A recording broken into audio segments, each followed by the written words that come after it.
sua melhor vestimenta, colocando a seu melhor perfume, sua melhor roupa e dizendo: eu vou para o estágio, porque ele foi separado para ser sacerdote. Ele foi separado para receber aquela chamada, que não era para qualquer um. E agora ele sai juntamente com os sacerdotes e com um líder chamado Caifás. E eles vão até onde estava um homem para ser preso por nome de Jesus. Quando ele chega lá, eu imagino ele, talvez com uma prancheta na mão e uma caneta, mas naquela época não havia caneta, assim, com a pena, escrevendo o que estava acontecendo. Porque ele tinha que aprender e ver tudo, porque talvez mais tarde ele tinha que trazer o relatório até a mão do Caifás, do que ele havia aprendido no estágio. Tinha um cronograma para ele passar depois. Imagina ele distraído, olhando para aquele cronograma, escrevendo o que os sacerdotes estavam fazendo.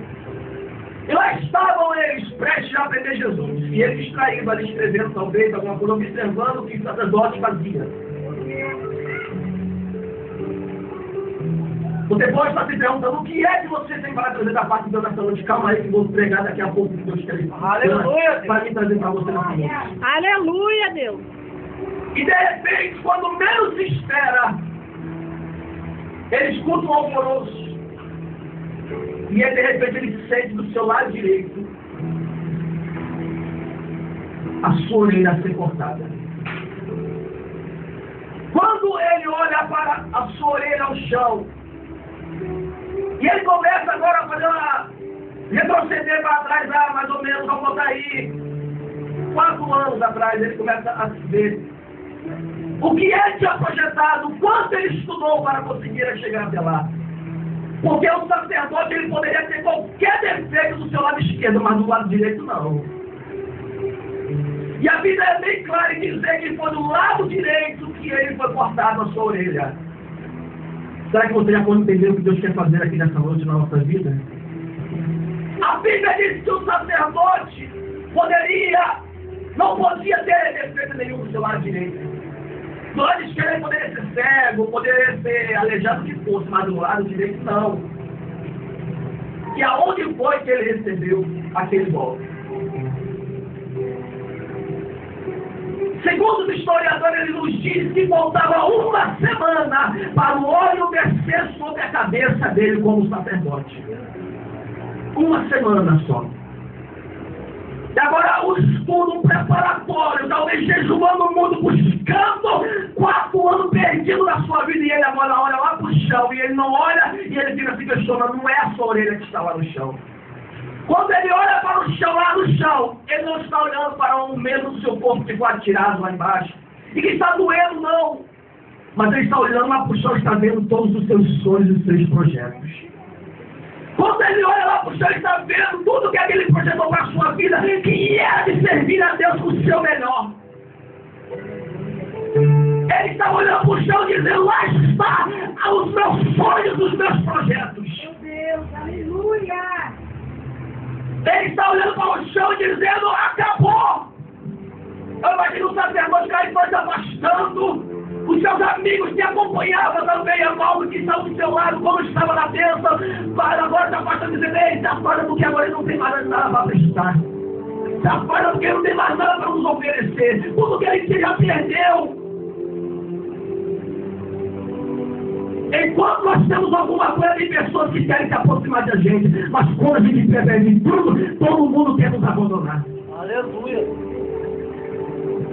Ninguém chegou para dar um abraço nele. Porque na hora que ele viu a sua orelha no chão, ele viu que o seu ministério, que a sua vida, que a sua história estava acabada. Aleluia, Deus. Fala sério, Yoma, sério. Quando nessa noite pode entrar é que perdeu a sua orelha direita, perdeu o seu projeto diante de Deus. Eu perdi tudo que eu busquei, durante anos eu te servi, e hoje eu não tenho mais nada. Eu sonhei ser isso, ser aquilo para te servir, e não para aparecer para o homem. Eu queria te dar o melhor mais hoje, e arrancar a minha esperança, arrancar os meus sonhos, arrancar os meus projetos. Aleluia, Deus. Aleluia. E lá está ele, olhando para o seu sonho lá no chão.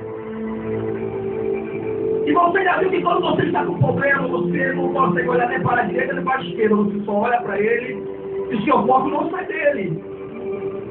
E você tenta alcançar o ar para você respirar. Imagina ele querendo caçar chão e não achava. Porque o que mais doía ele não era dor de ter perdido a sua orelha. O que mais doía ele era ter ali o ponto final da sua história. Era ver que tudo que ele fez, tudo que ele projetou estava acabado ali. E lá está ele, jogado no chão.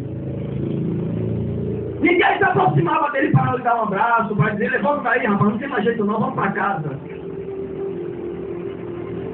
Larga tudo isso aí, ninguém, você não vai prestar mais para nada, não, vai entrar outro no teu lugar. Mas de repente, lá no meio daquele silêncio, vem alguém levantando uma poeira no meio daquele povo todo.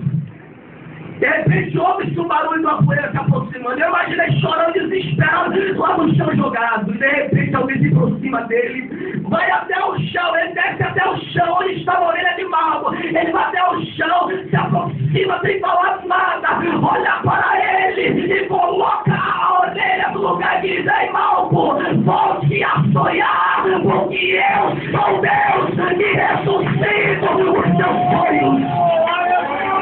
Aleluia! Deus, nessa noite me trouxe aqui para te dizer: os teus sonhos podem ser arrancados, o sangue pode ser jorrado, pode estar destruído, cabisbaixo, mas Deus entrou nesse lugar para dizer que vai ressuscitar e vai colocar no lugar. Se você acredita, levanta a sua mão bem alto e glorifica o nome do Senhor. Glória, glória, glória, glória. Não pensando que é o final, quando o final